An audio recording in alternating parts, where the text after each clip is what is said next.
my hands being red from just clapping and enjoying the music. And I began to understand the power of gospel music.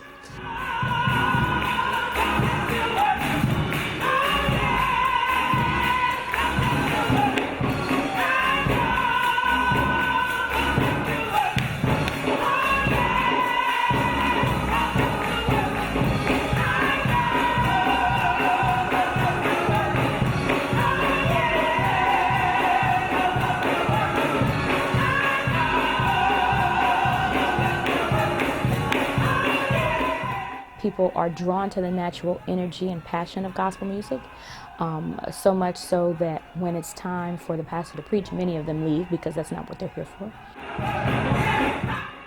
On a Sunday morning, as you're walking down the streets in the city of Harlem, on any given block, you can hear that good old gospel music.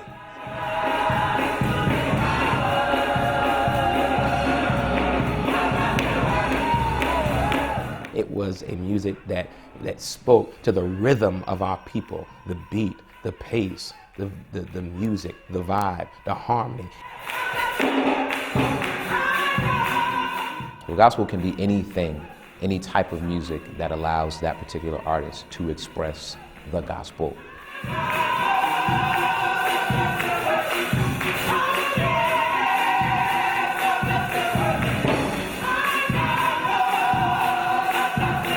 Pulse of the church gets it from the music.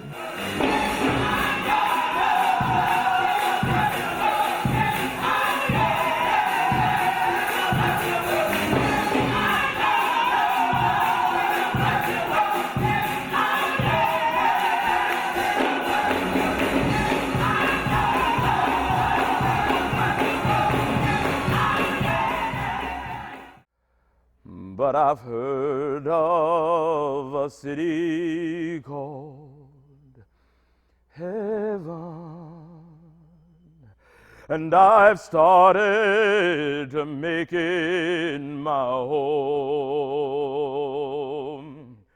The roots of gospel music go back to the spirituals, the slave spirituals that really were born out of a desire to, one, lift the soul, but also create a space and an atmosphere of liberation through song and liberation through the lyrics. Those early slave songs communicated not only their hopes, their dreams, but their desires in real time. I am trying to get in. That was the way the slaves were able to get a message through. They would talk in their songs. They were traveling through the Underground Railroads and singing about stealing away, where the masters and the other folk could not know what they were talking about. But during that time, they were making the music and exactly a way to escape. They were finding their ways to slip away, to steal away. And during that time, they were feeling the connection with God, knowing that their liberation was soon to come. It's a way to cry a lot, so that nobody knows how much you hurt. Because if they found out how much you hurt, and then they wouldn't let you do it because you wouldn't be able to do the work. So even if you're getting hit with a lash, you understand the music of the lash because you can share it among just the people who understand it. Tossed and driven, Lord, sometimes I don't know where to roam. They were an opportunity for the enslaved Africans to express themselves musically and to make sense of the new religion they were learning. In gospel music, there is a message. There is a message where people are liberated, where people are saved and delivered and justified and sanctified. There's nothing like the hymns. They just touch your soul. A lot of other songs may fade away, but you can always go back to those hymns like, "Oh, how I love Jesus." There's not a friend like the lonely Jesus. It is well with my soul. Those songs just pierce your soul. Started to make it my home.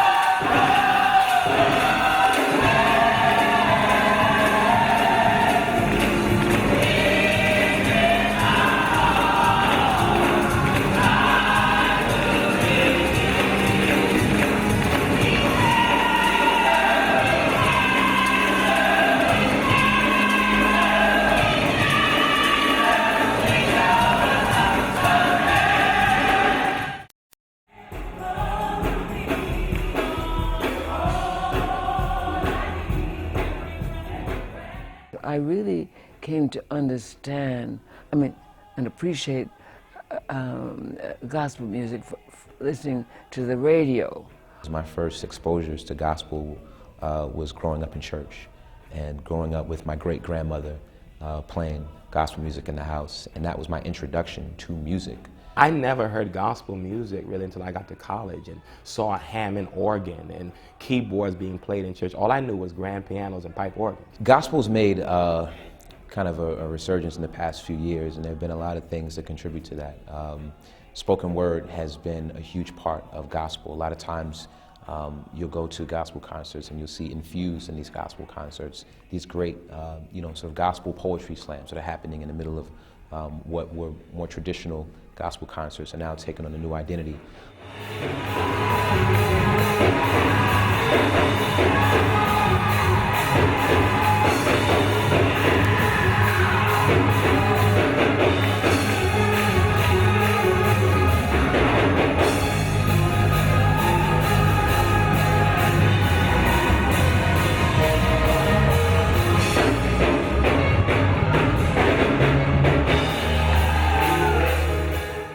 You also had a lot of different contemporary gospel artists really start to make a way for this new generation to latch on to gospel music. Kirk Franklin, Mary Mary. You even had quote-unquote secular artists have undertones of gospel in their music. Kanye West had a big hit called Jesus Walks that was bumping in the clubs. It was a #1 hit. You have a lot of young people that saw that and took that as, wow, I can express gospel music in my way too. So it gave a lot of just liberty and a lot of confidence, I think, at the same time, and also a way of having an identity attached to gospel that wasn't corny. It wasn't my grandmother's gospel or my grandfather's gospel, but it was my gospel.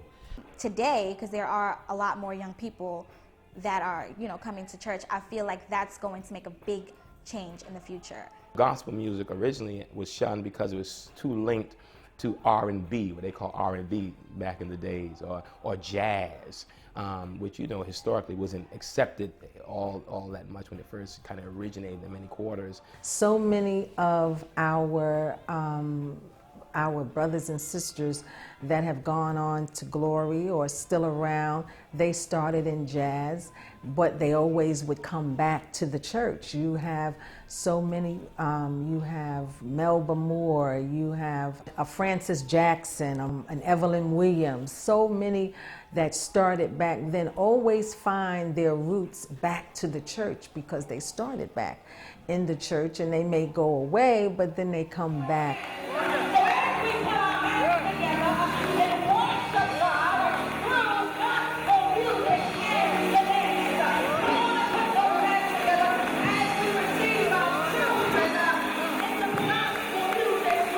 When they come back, it's like they never left before. You can see the spirit, you can feel the pulse, you can feel the nerve, and it just all comes together like sweet music.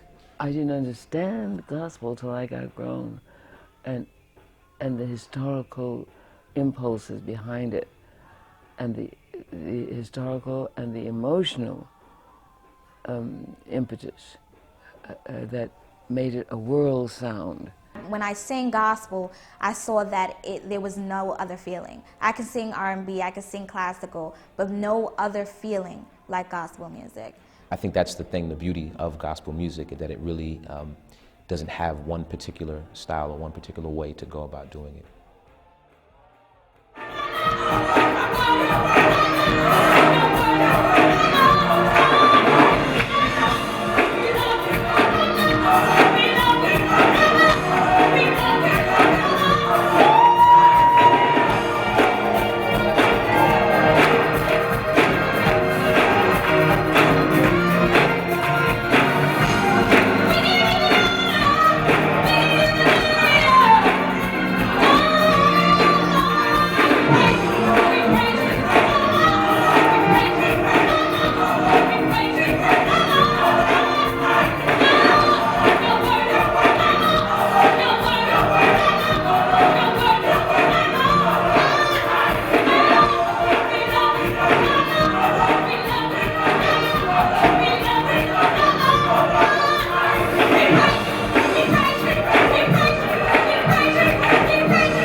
Think of gospel music, if you translate it to good news music, music that shares for us the good news of the message of God in particular.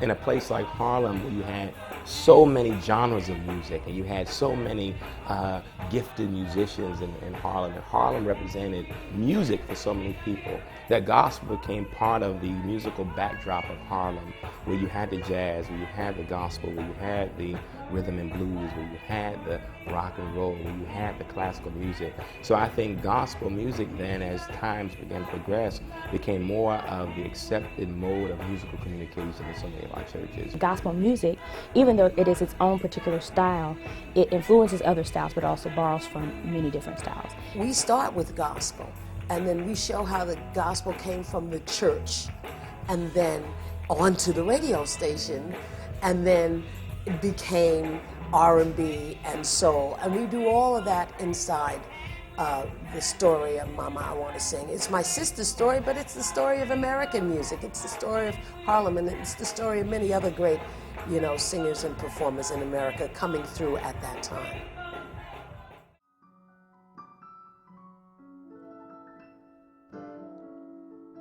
I had a chance to play the musical director of a choir, and that choir was the Impact Repertory Theater. in a film called August Rush, and then we were nominated for an Oscar for Best Original Song. And if I'm not mistaken, I believe this was the first time that a gospel song was nominated for an Oscar. There's far too many pressures in reality, dealing with the pain and stress of poverty, and I gotta be myself. When I'm singing gospel, I feel fulfilled. I feel like I know that I'm in that moment. Sometimes it takes a different kind of love to raise a child. Don't give up for me.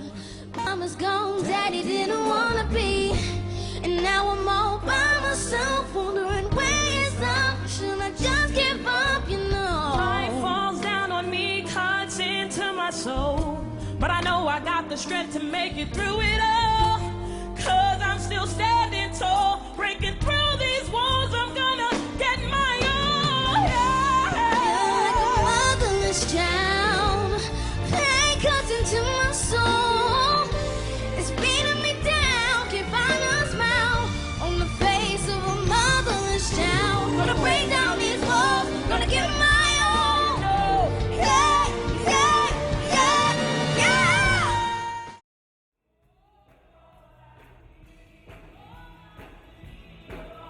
People are coming from all over the world to Harlem to experience gospel.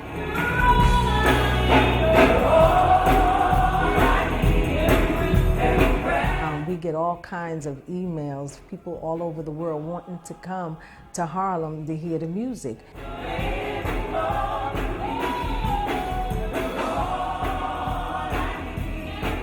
It's interesting when you stand where I am on Sunday mornings, or when you're sitting where I sit at the piano on Sunday mornings, and you have the rows of tourists and they're just sitting there, and I'm very adamant. I'm like, hey, join us, get up, clap. And they're clapping on the 1 and 3, and I'm like, okay, 2 and 4, but it's okay, it's all right. It's not about that. It's just about the fact that you're getting the opportunity to experience this music. Because it speaks to the rhythm of who we are. And the sensibilities, almost inherent rhythmic sensibilities of many people of color. So.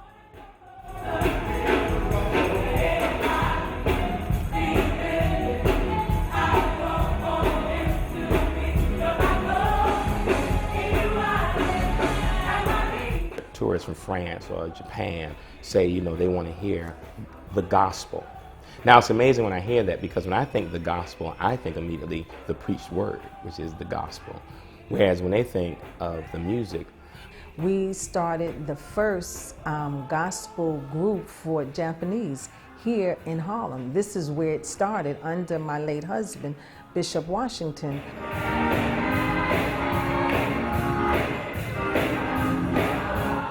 And so you have Japanese that cannot speak English, but they can sing gospel in English, and they love it and they feel it.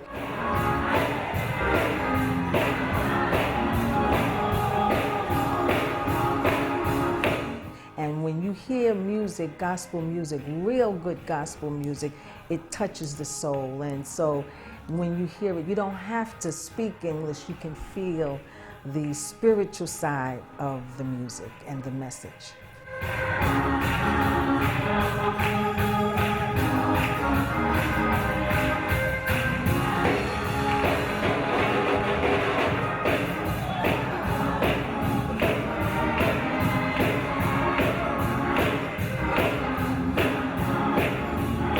There's a spirit that's working of love that's in that music, and God has opened up the avenues for the gospel just to be shared and heard, and that seed alone is very powerful.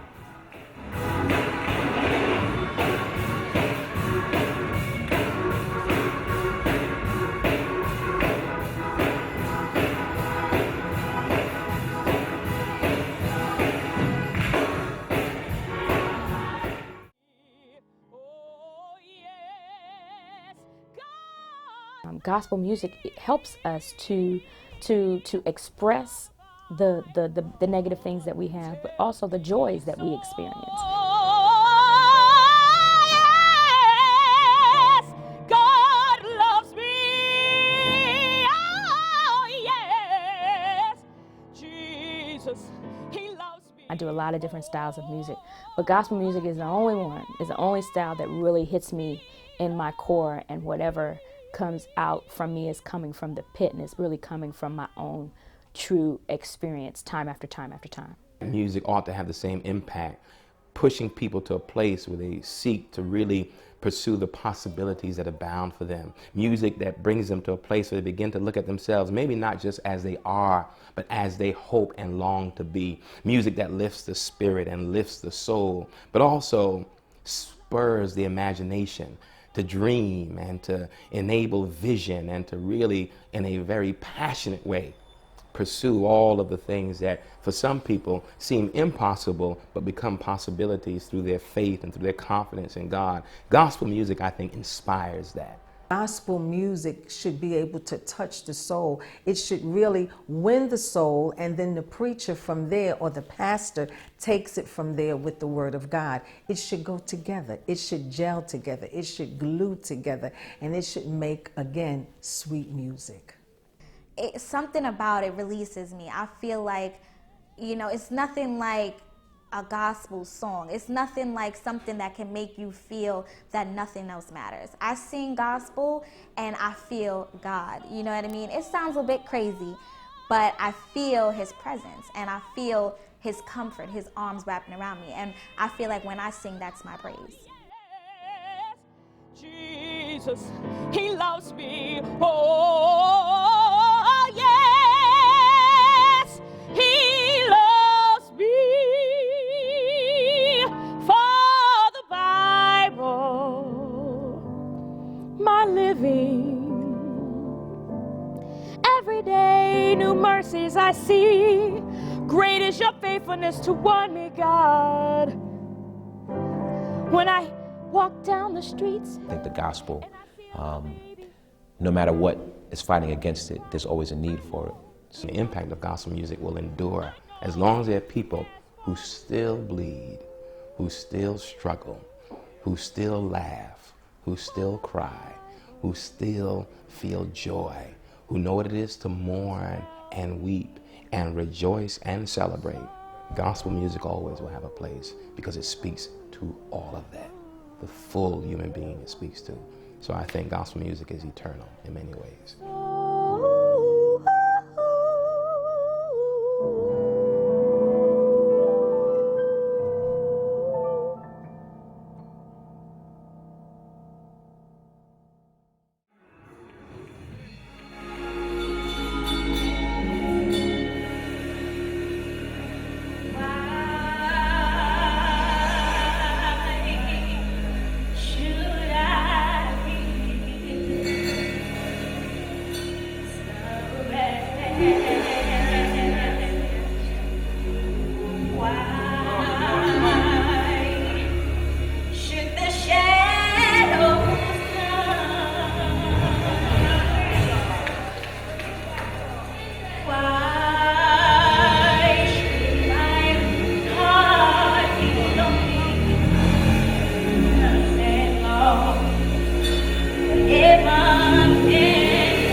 singer, and Harlem is Gospel.